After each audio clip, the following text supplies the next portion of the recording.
What's up, everybody? Welcome to today's edition of Everyday Discipline, where we decode, deconstruct, and reverse engineer self-discipline for you to get whatever it is you want in your life. My name is Brent Kokel, and I am your host. Thank you so much for being on the show here with me today. It makes me so happy to see on the back end that the number of downloads per day continue to go up. That might have to do with a couple things. One, consistency. I put 3 of these things out every week, and consistency, shocker, works. Second thing that might be is that you guys might be doing what I ask you to do. Those of you that are regular listeners to the show, I'm always asking you to share the show with somebody else or to rate it and review it on whatever platform you're listening to it on, or if you're watching it on YouTube, give it a like, subscribe, all of that.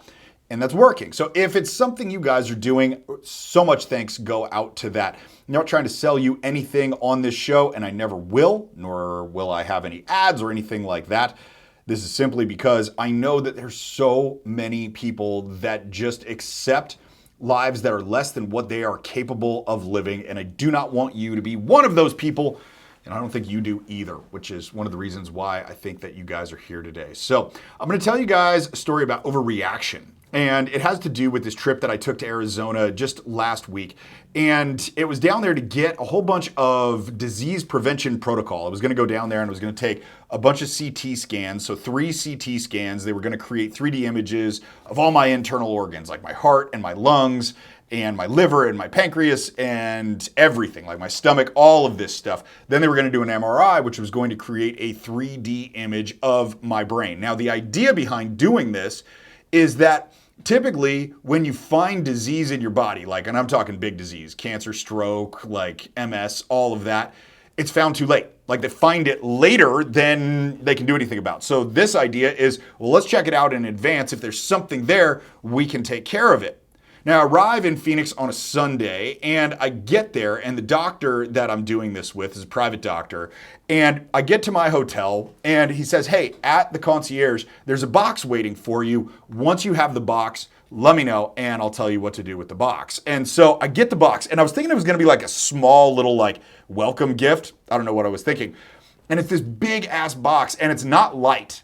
So there's something big inside of it, and I don't know what it is, and I'm carrying it back to my room. I got my wife with me. We're dragging our suitcases, and I've got this box. We get to the hotel room, and I decide I'm going to open the box before I call the doctor. And I open the box, and inside of the box, there is this briefcase, and it's a big briefcase. It's probably like 18 inches by maybe like 12 inches, and it's got those like corrugated metal sides or textured sides.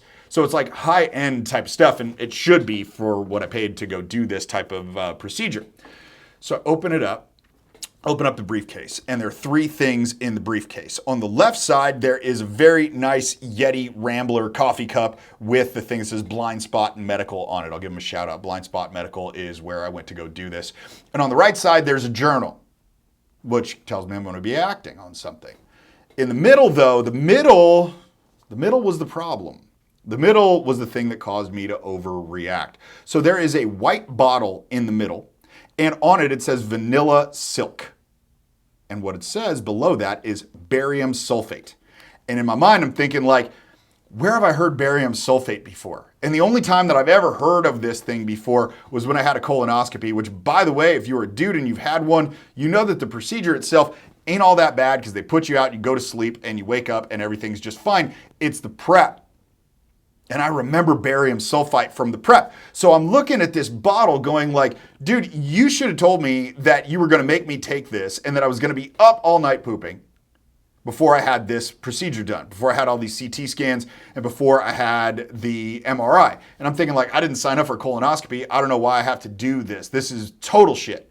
Plus, I got a friend in Phoenix, my best friend in the world, and his wife, my wife, and them were going to go meet up for dinner that night. And I'm thinking, like, I can't go because I'm going to have to drink all this stuff, and I'm going to have to go to the bathroom. It's going to be awful. And I'm texting the doctor, kind of going like, dude, why didn't you tell me that I was supposed to have this? I'm freaking out to my wife. I'm texting my friend going like, dude, I don't think I can show up. And then the little 3 dots below the text message to my doctor shows up.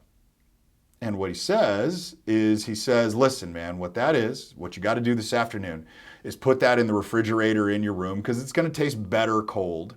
And it's got this pleasant vanilla flavor to it, and you're going to drink it first thing in the morning. And what that is doing is that is what's called contrast.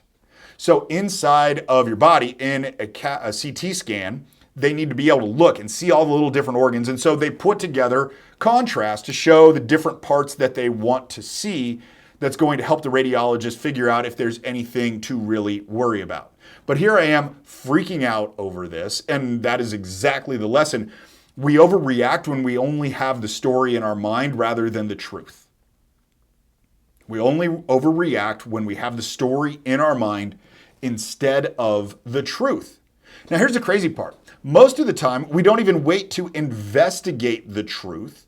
We just take the story in our mind and we run with it. And we run with it hard, and it creates emotion, which creates a spiral, which has us going and going and going and going and going until we make up the worst case scenario inside of our own minds. Have you ever received an email from somebody that you thought was super pissed off?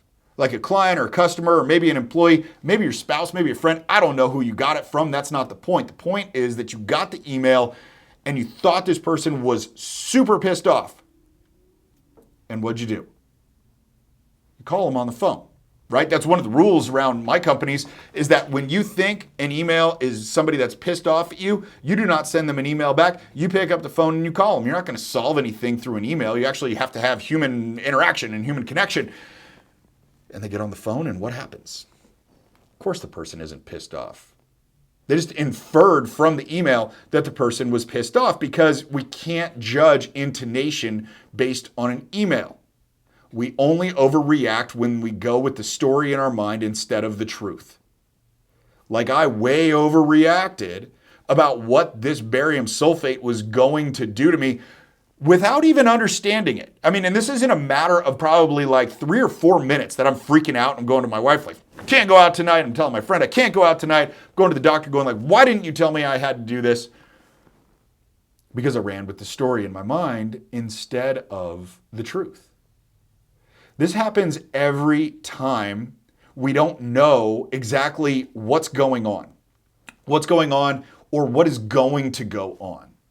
This is really the birthplace of fear. Stories are the birthplace of fear because the reality of most situations that you and I face is that it's not that scary.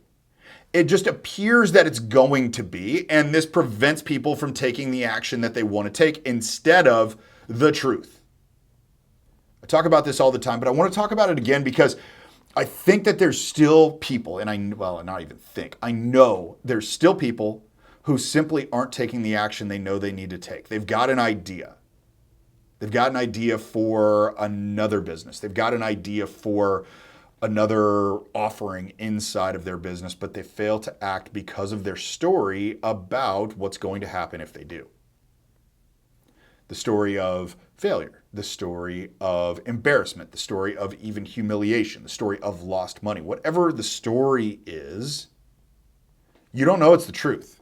And here's how you don't know it's the truth. Because you haven't played it out yet. You haven't allowed it to play out in the world. And when it hasn't played out in the world, how could it possibly be the truth? There's no facts. There's no evidence. Like, look at the word the truth. And there must be evidence to support the truth. It has to be. And if you don't have any evidence, then all you have is a story. If you don't have any research, then all you have is a story. When you don't have any investigation, then all you have is a story.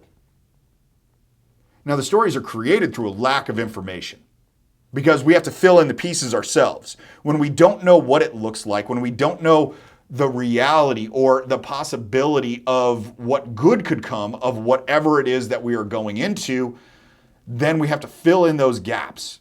And when we fill in those gaps, we tend to do that based on our memory of our failures, not our memories of our successes, which is really an interesting thing about the human species and how we program ourselves to think. We much more are impacted by the negative experiences of our life than the positive ones. And so when forced to fill in the gaps, we fill in the gaps with the negative ones that tell us that we're not enough, that we can't do it, that we're going to go down, and that this whole idea sucks. We should just stay exactly where we are right now. We overinflate things. We overinflate them when all we have is the story rather than the truth. So when it comes to getting the truth only requires a simple investigation. Doesn't mean it's easy, but it does mean it's simple. It means we need to ask more questions before we let our emotions take over. If I had just waited for the doctor to get back to me, which by the way took like 3.5 minutes, I wouldn't have had any single problem. I would have gone like, this barium sulfite is interesting. I wonder what it's for. I'm not a doctor. Perhaps it's not what I think it is. Why don't I wait to hear what the doctor has to say? Man, what an easier afternoon I would have had because I was like torn up about this stuff.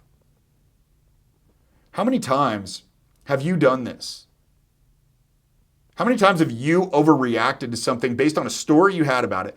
Which, by the way, this happens in relationships all the time. It's not just business. We overreact because we have a story about what something could be. So my call for you today, and if you're new to the show, your fee for listening to this show is to take an action that is going to improve your life in some way. I imagine most people that are listening to this are listening because they want to make more money. Their businesses, they want to make more money in their business. Some of you guys, though, are listening because you want a better body. Some of you guys are listening because you want a better relationship with the people that are around you. Some of you guys are listening because you want to understand God at a different level than you understand right now. The principle is the same for everything, which is where are you allowing your stories to drive your behaviors rather than examining the truth?